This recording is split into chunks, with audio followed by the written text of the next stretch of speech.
Here is a mini review of the SDW Heroes Arthur Gundam Mark III. Bet you didn't see this coming.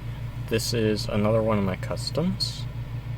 The High Mobility Assault Leo was far from my first, and likely far from my last, even though that one's the latest. This one I made a couple months ago because I was bored, I needed something to build. And after building this, I figured, you know what, I could customize that.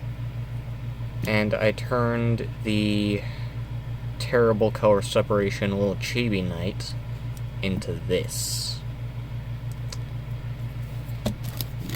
One thing I think is really cool about it is that I actually managed to keep this, I don't even know what it's called, destroy mode?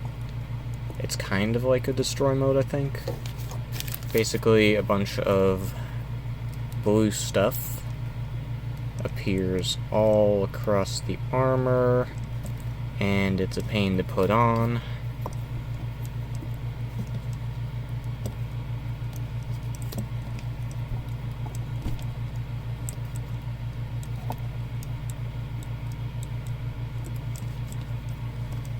And there we go.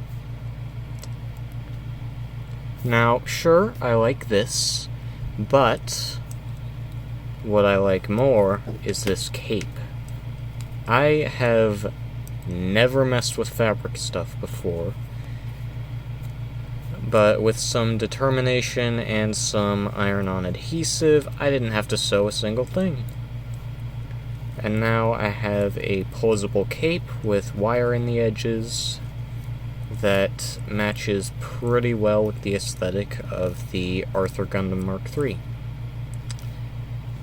Well, I guess this isn't the Arthur Gundam Mark III anymore. Arthur Gundam Mark III Kai? Mark III Custom? I don't know. I haven't come up with a proper name for it. It's just Arthur Gundam Mark III, but not chibi little tiny thing.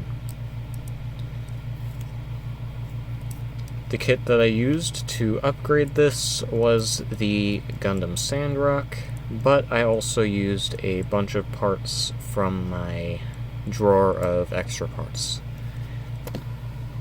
So yeah, with enough determination, you can make a $12 kit into this. Don't forget to like and subscribe.